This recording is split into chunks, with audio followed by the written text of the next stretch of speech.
Hello বন্ধুরা, Roni bike রিপেয়ারে তোমাদের স্বাগত। তো আজকে এই পালসার বাইকটা মোবিল টানছে, মোবিল শর্ট হয়ে যাচ্ছে, সাইলেন্সারের পেছন দিয়ে সাদা ধুঁয়ো বেরোচ্ছে। তো সাদা ধুঁয়ো বেরোনো মানেই মোবিল টেনে নিচ্ছে, মানে মোবিলটা পিস্টনের মাথায় উঠে মোবিলটা পুড়ে সাইলেন্সার দিয়ে বার করে দিচ্ছে। তো এই মোবিলটা কেন টানছে, কি হয়েছে, মানে সিলিন্ডার পিস্টনের কি প্রবলেম হয়েছে, সিলিন্ডার পিস্টনের জন্যই তো মোবিলটা টানে। রিংয়ের গ্যাপ বেড়ে গেলে কিংবা পিস্টনে দাগ হয়ে গেলে, রিং বসে গেলে, এইসব কারণের জন্য মোবিল টানে। তো এই গাড়িটার কি হয়েছে, কেন মোবিলটা টানছে, চলো তোমাদের পুরো ডিটেলসে দেখাচ্ছি।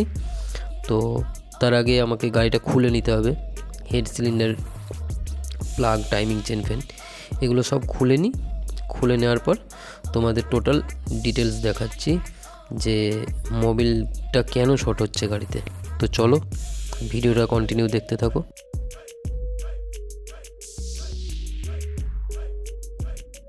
তো মোবিল টানার আরেকটা গুরুত্বপূর্ণ জিনিস হলো, ধরো সিলিন্ডার পিস্টনের কাজ করা হচ্ছে মোবিল টানার জন্য, কিংবা রিং পাল্টে হয়ে যাবে, সবই কাজ করা হচ্ছে। তো আমাকে যখন সিলিন্ডার পিস্টন হেডের কাজ করা হবে, তখন আমাকে ভ্যালভের যে গাইড থাকে, যার মধ্যে ভ্যালভটা খেলে, সেই গাইডটাকেও দেখে নিতে হবে। অনেক সময় কি হয়, গাইডের যদি ভ্যালভের গাইডটা যাতে প্লে না থাকে বেশি, তারপরে গাইডের মাথা ভাঙা আছে কি, এইসবগুলো দেখে নিতে হবে। তা না হলে কি হবে, হয়তো আমি নতুন সিলিন্ডার পিস্টন লাগাচ্ছি কিংবা পিস্টন রিং লাগাচ্ছি মোবিল যাতে না টানে, মোবিল শর্ট না হয়, মোবিল না কমে যায়, তার জন্য।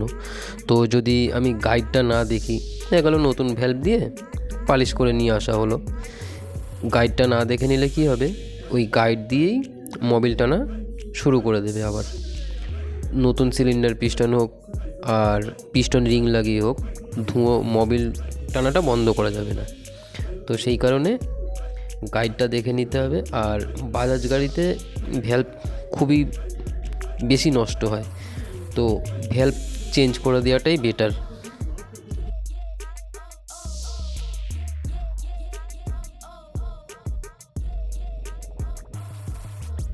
তো এই যে দেখতেই পাচ্ছ, আগে সাইলেন্সার খুলে নিয়েছি, এরপর হেডের স্ট্যাকগুলো তুলে নিচ্ছি। স্ট্যাকগুলো তুলে নেওয়ার পর তারপর হেডের ওপরে কভারটা খুলে নেব, তারপর হেড নামাবো। হেডটা নামিয়ে তবে সিলিন্ডার পিস্টনটা বার করব। তারপরে তোমাদের দেখাচ্ছি মোবিলটা কেন টানছে গাড়িটাতে।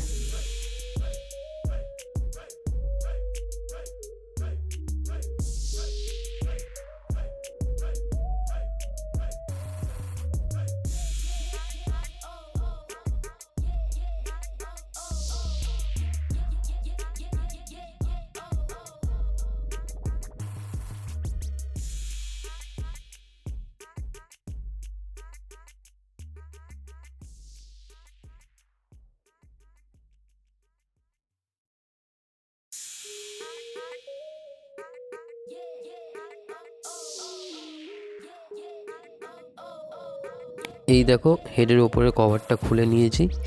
এইবার আমি টাইমিং চেনের যে স্পকেটটা আছে, স্পকেটের নাটটা, এলাঙ্কি বোল্টটা খুলে নেব। তো আমি অবশ্যই পিস্টনটা টপে রেখেই খুলবো।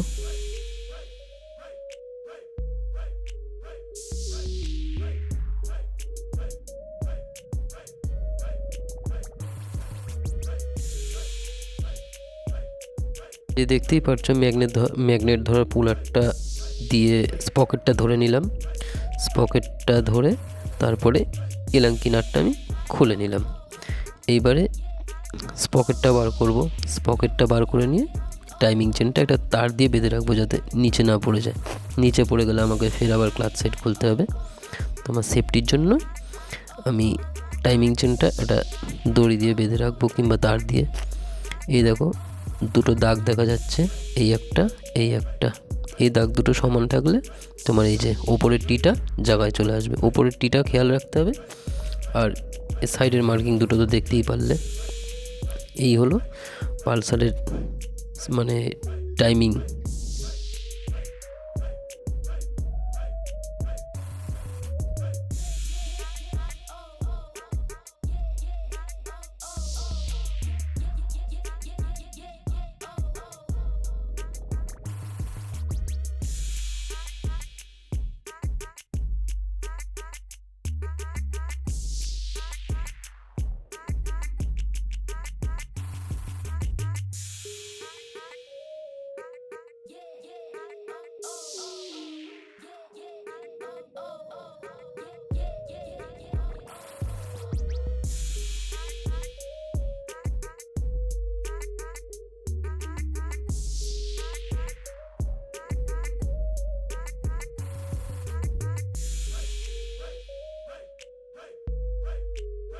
তো এই দেখো, এইবারে তারটা দিয়ে টাইমিং চেনটা বেঁধে নিলাম। এইবারে হেডটা তুলে নিয়েছি। এই দেখো কেমন মোবিল টেনেছে গাড়িটাতে। এই দেখো পুরো মোবিল টেনে ভর্তি হয়ে রয়েছে, সাইলেন্সারে মোবিল ভর্তি হয়ে রয়েছে পুরো। তো এই দেখো মোবিলটা যার জন্য টানছিল, এই হলো তার কারণ। রিংয়ের গ্যাপ দেখেছো কতটা হয়ে রয়েছে? এই রিংয়ের গ্যাপের জন্য মোবিলটা শর্ট হচ্ছে, মোবিলটা টানছে। রিংয়ের গ্যাপটা যদি একদম সেম থাকতো তাহলে এই পালসার গাড়িটাতে আমার কমপ্লিট সিলিন্ডার পিস্টন লাগতো না। পিস্টনও ফ্রেশ আছে, সিলিন্ডারও ফ্রেশ আছে, আমার এক সেট রিং লাগালে হয়ে যেত। যেহেতু রিংয়ের গ্যাপ অনেকটাই হয়ে গেছে, তো তার জন্য রিং লাগিয়ে হবে না, আমি কমপ্লিট সিলিন্ডার পিস্টনই পাল্টাবো। তো এই আমি হেডটা আগেই করে আনা আছে, তো হেডের গাইডটাও দেখে নিয়েছিলাম, নতুন ভ্যালভ লাগিয়েছিলাম। তো বাজাজ সব গাড়িতে এই কমপ্লিট সিলিন্ডার পিস্টন লাগালে পিস্টন রিং ফিটিং করাই থাকে, তো আলাদা করে ফিটিং করতে হয় না। একবার পেট্রোল দিয়ে ধুয়ে নিতে হয় নিজের সেফটির জন্য, যাতে ধুলোবালি না থাকে, দিয়ে একটু মোবিল দিয়ে তারপরে লাগিয়ে দিতে হয়। তো এই যে নতুন সিলিন্ডার পিস্টন ফিটিং করা হয়ে গেল। এই যে তীর চিহ্নটা দেখা যাচ্ছে, মার্কিংটা, এই অ্যারোটা সবসময় সাইলেন্সারের দিকে থাকবে, নয়তো পিস্টন উল্টো হয়ে গেলে আওয়াজ হবে পিস্টনের। তো চলো, সিলিন্ডার পিস্টন লাগানো হয়ে গেছে, হেড কমপ্লিট করাই ছিল আগে। হেডের কাজ যেহেতু সেরকম ছিল না, ভ্যালভ পাল্টে হয়ে গেছে, তো ওর জন্য তোমাদের হেডের কাজটা দেখায়নি। যদি গাইড খারাপ থাকতো তাহলে তোমাদের অবশ্যই দেখাতাম। তো চলো দেখতে থাকো কন্টিনিউ ভিডিওটা।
তো এই টাইমিংস পকেটের টিটা থাকবে ওপরের দিকে, মানে টপ, আর এই যে দুটো দাগ থাকে পকেটের, আগেই দেখিয়েছি, এই দাগ দুটো একদম সেম থাকবে।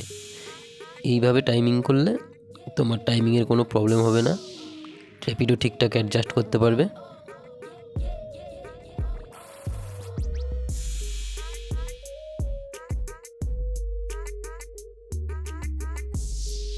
তো টাইমিংস পকেটের নাটটা, ইলাঙ্কি বোল্টটা একটু ফাঁসিয়ে নিলাম, দিয়ে এবার আমি টেনশনারটা লাগিয়ে দেবো। কারণ টেনশনারটা যদি না লাগাই তাহলে হয়তো নিচের থেকে ঘুরে যেতেও পারে, সেই কারণে আমার সেফটির জন্য আমি টেনশনারটা লাগিয়ে নিলাম। টেনশনারটা টাইট করে দিয়ে ম্যাগনেট ধরার পুলারটা দিয়ে যেমন পকেটটার মধ্যে ফাঁসিয়ে আমি এলাঙ্কি বোল্টটা খুলেছিলাম, সেই রকমই এলাঙ্কি বোল্টটা টাইট করার আগে ম্যাগনেট ধরার পুলারটা দিয়ে টাইমিংস পকেটটা ফাঁসিয়ে ধরে নেব, দিয়ে তবে আমি এলাঙ্কি বোল্টটা ঝেড়ে পুরো টাইট করে দেবো।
তো সব কাজ কমপ্লিট করার পর আমি যখন হেডের ওপরে কভারটা বসাবো, এর কোনো রাবার গ্যাসকিট থাকে না, তার জন্য আঠা মারতে হয়। তো আগের পুরনো যে আঠাগুলো ছিল, আঠাগুলো তুলে নেব, দিয়ে ফের নতুন করে আঠা মেরে তারপরে এই হেডের ওপরের চাপাটা বসাবো, যাতে মোবিল লিক না করে, তার জন্যই আঠাটা মারবো। তো আঠাটা খুব ভালোভাবে পরিষ্কার করতে হবে। যদি পুরনো আঠা থাকে সেখানটায় নতুন আঠার সাথে অ্যাডজাস্ট হবে না, উঁচু হয়ে থাকবে, ওখান দিয়ে মোবিল গামবে। তো তার জন্য এই কভারটা প্লাস হেডের ওপরের যেখানটা আঠা থাকে, আঠা মারা থাকে, দুটোই ভালো করে পরিষ্কার করে নিতে হবে।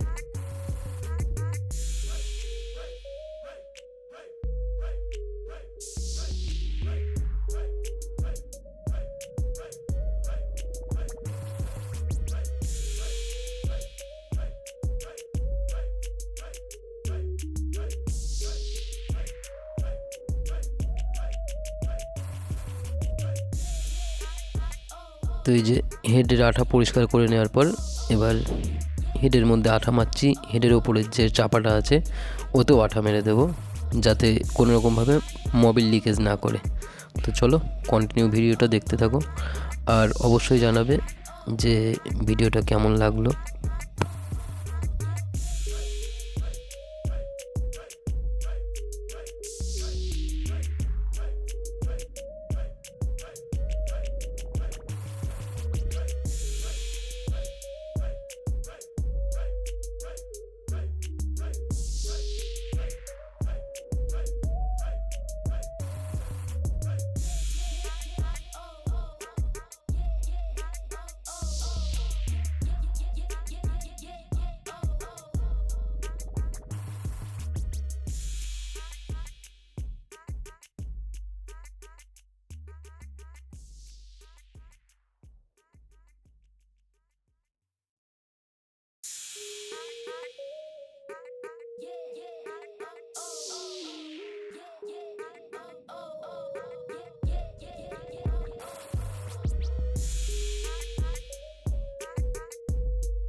হেডের উপরের চাপা কভারটা লাগিয়ে নিয়েছি।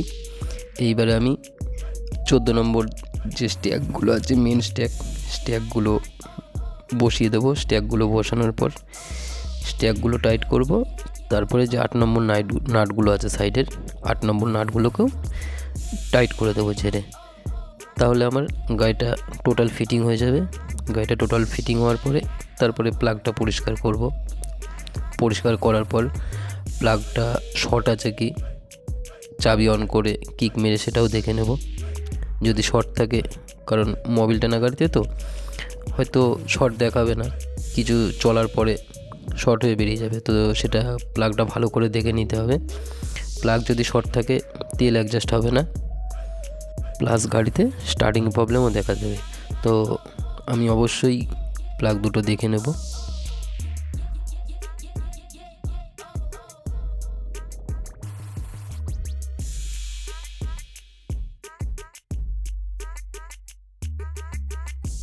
তো চলো সব কিছু ফিটিং করতে থাকি, তোমরা কন্টিনিউ দেখতে থাকো ভিডিওটা।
তো আজকের ভিডিওটা এই পর্যন্তই। সামনের দিন আরও ভালো কিছু কাজের ভিডিও নিয়ে তোমাদের সাথে দেখা হবে। তো চলো, টাটা।